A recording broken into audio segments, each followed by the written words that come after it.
Shri George Joseph, അതായത് ഒരു തമാശ ഉയർന്നു കേട്ടത് കെജ്രിവാളിൻ്റെ എല്ലാ കേസുകളും പോയി കെജ്രിവാൾ ഈസിയായി ജയിലിന് പുറത്തേക്ക് ഇറങ്ങും, ഒരു ജാമ്യാപേക്ഷ ഒരു പോരാട്ടവും വേണ്ട, NDAയിൽ മുന്നണിയിൽ ചേരുമെന്ന് പ്രഖ്യാപിച്ചാൽ മതി. ഇതാണ് ജനങ്ങളുടെ ഇടയിൽ സോഷ്യൽ മീഡിയയിലൊക്കെ സജീവമായ രണ്ട് വാചകം.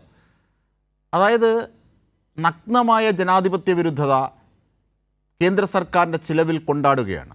അതിന് നിയമത്തെ ഉപയോഗിക്കുന്നു, അതിന് കേന്ദ്ര സംവിധാനങ്ങളെ ഉപയോഗിക്കുന്നു, ഭരണഘടനാ സ്ഥാപനങ്ങളെ ഉപയോഗിക്കുന്നു. ഇന്നിപ്പോൾ കോടതിയിൽ കെജ്രിവാളിന് ലഭിച്ച ഇടക്കാല ജാമ്യം, അദ്ദേഹത്തിന് ജയിലിൽ നിന്ന് മോചിതനാകാനാകില്ല എങ്കിൽ പോലും ഇടക്കാല ജാമ്യം എന്തിൻ്റെയൊക്കെ സൂചനയായാണ് രാഷ്ട്രീയമായി നിരീക്ഷിക്കേണ്ടത് ശ്രീ ജോർജ് ജോസഫ്?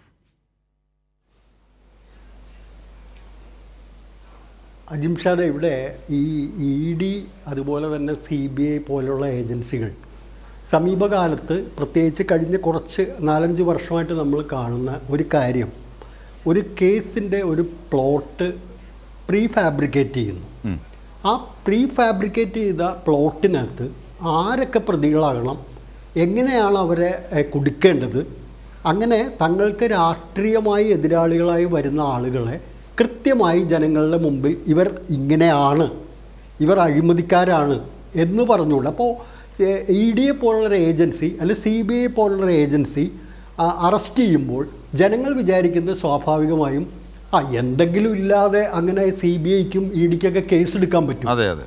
ഇപ്പോൾ ഇവിടെ ഈ കേസിൽ, ഈ മദ്യനയ കേസിൻ്റെ കാര്യത്തിൽ നമ്മൾ ആലോചിക്കുക, ഇത് എപ്പോഴാണ് ഇതിനകത്ത് അരവിന്ദ് കെജ്രിവാളിലേക്ക് അന്വേഷണം കേന്ദ്രീകരിക്കുന്നു, അരവിന്ദ് കെജ്രിവാളിനെ അറസ്റ്റ് ചെയ്യുന്നു.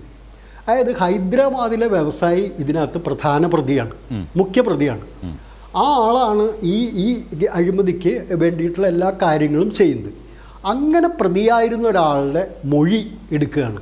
ആ മൊഴിയിൽ അരവിന്ദ് കെജ്രിവാൾ ഈ സമയത്ത് അവിടെ ഉണ്ടായിരുന്നു, അദ്ദേഹം കേട്ടിരുന്നു എന്നുള്ള ഏതോ ഒരു വളരെ ഫ്ലിംസി ആയിട്ടുള്ള ഒരു മൊഴി എന്ന് പറഞ്ഞുകൊണ്ട് ആ മൊഴിയുടെ അടിസ്ഥാനത്തിലേക്ക് അരവിന്ദ് കെജ്രിവാളിലേക്ക് സംഭവം ടെസ്റ്റ് ചെയ്യുന്നു. അവിടെ മറ്റ് സംഭവിച്ചത് എന്താ, ഈ പറഞ്ഞ ഈ വ്യവസായി പിന്നീട് മാപ്പുസാക്ഷിയായിട്ട് മാറുകയാണ്. അപ്പോൾ പ്രതിയായിരുന്നിരുന്ന ആൾ മാപ്പുസാക്ഷിയായിട്ട് മാറുകയും നേരത്തെ സൂചിപ്പിച്ചതുപോലെ അദ്ദേഹം പിന്നീട് ഇലക്ട്രൽ ബോണ്ടിൽ കൊടുത്ത കാര്യമൊക്കെ ഉണ്ട്. അങ്ങനെ വരുമ്പോൾ കേജ്രിവാളിനെ തന്ത്രപരമായി ഇലക്ഷന് മുമ്പായിട്ട് കൊടുക്കുകയാണ്. അതൊരു വലിയ ക്യാമ്പയിനിലേക്ക് കൊണ്ടുവരുന്നു. ഇത് ആം ആദ്മി പാർട്ടി വലിയ അഴിമതിയുടെ പാർട്ടിയായിരുന്നു, വലിയ അഴിമതിക്കെതിരായ കുരിശുയുദ്ധം ആയിട്ട് വന്ന ആൾ, അതിൻ്റെ ആളുകൾ തന്നെ സിസോദിയും അതിൻ്റെ പ്രധാന നേതാവും അടക്കം ഇപ്പോൾ അകത്തേക്ക് പോയിരിക്കുന്നു എന്ന് പറയുന്നു.